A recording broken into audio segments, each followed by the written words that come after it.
Greetings. In this part of the discussion, we are shedding some light over the terrorism of the Israeli nation that was in existence 3,000 years back, and they went to Palestine today to repeat the massacres, the bloodshed, and all the rotten history that they had before. Nothing changed. History repeats itself with this nation. And we were reading from chapter 10 in the book of Joshua. And we spoke about how the sun and the moon stood still in the high heaven, together, side by side. I mean, any cosmologist today, can tell you this is a rotten lie that would never happen. Anyway, so let's go from chapter 10. We are still in chapter 10 and verse 19. And it says, "And stay ye not, but pursue after your enemies, and smite them, and smite the hindmost of them, until the last one." Don't stay. Don't stand still. Don't be happy about your victory, that you killed all those numbers and the massacres you committed. This is not enough. Don't stay, but pursue after your enemies. Go, run, chase. Until what? And smite the hindmost of them, until the very last. Don't leave anybody. Suffer them not to enter into their cities. Don't allow them to take protection inside the cities. For the Lord your God has delivered them into your hand. Again, God have delivered them, and we understand what follows, meaning the sword will start working. And it came to pass, when Joshua and the children of Israel had made an end of what? Of slaying them with a very great slaughter. A very great slaughter.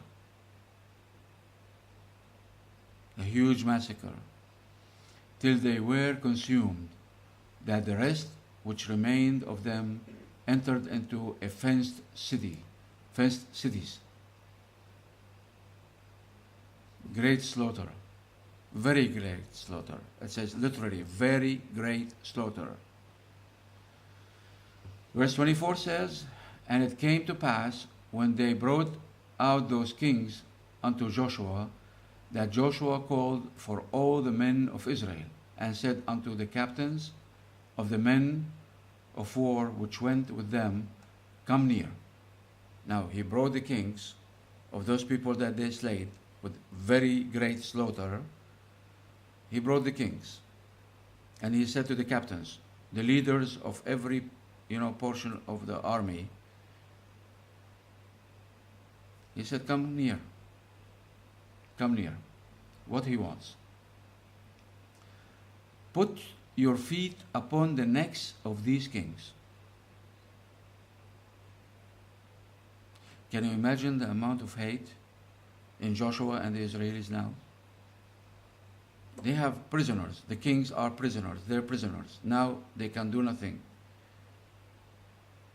So he said to the captains, "Put those kings down to the ground, and put your feet on their necks,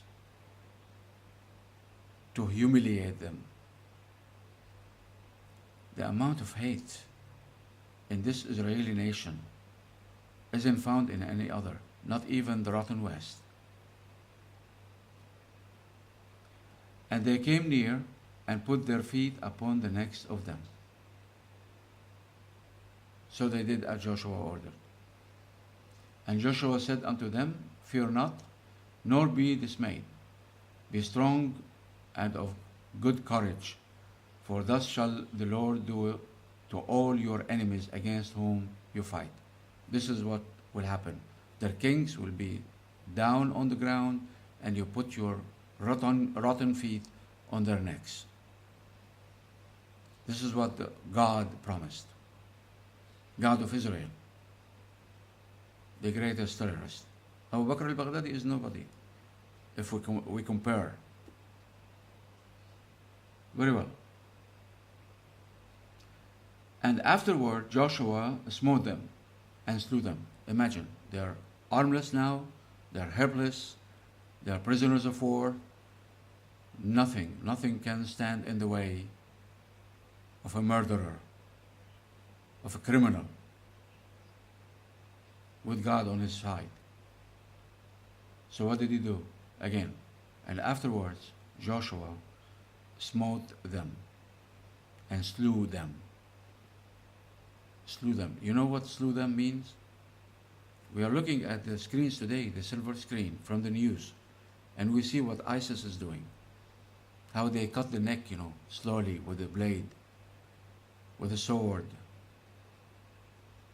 This is the teaching of the Judeo-Christian book, because Abu Bakr al-Baghdadi is an Israeli from the Mossad.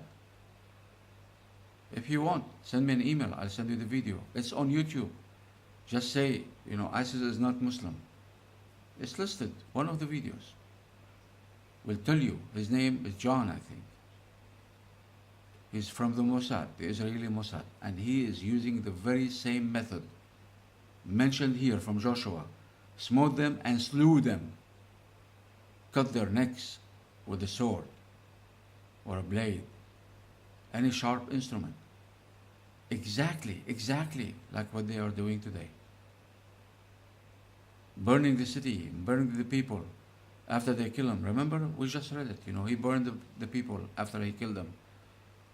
Exactly like ISIS. ISIS is following the teaching of the book of Joshua to the letter, because this caliphate of ISIS is an Israeli Jew following the teaching of his book to the letter.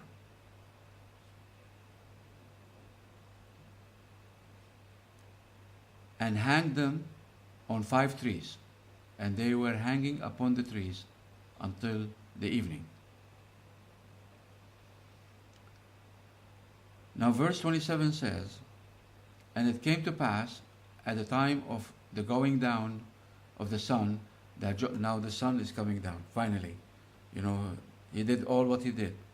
Put their feet on the necks, slew them, cut their necks, put them on the trees until evening. Now, when the sun started coming down now, what happened? That Joshua commanded, and they took them down of the trees, because it's by law, anybody on the tree or across is cursed, so he shouldn't stay through the night, and cast them into the cave wherein they had been hid, and laid great stones in the cave's mouth, which remain until this day. Imagine, after all what he did, still, this is what they do to the bodies. Put in a cave and put a pile of stones. Well, today they didn't do this when they started the massacres in Palestine 60 years back.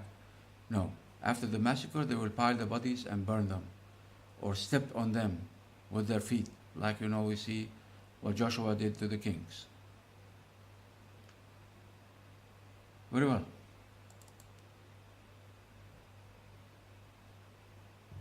So,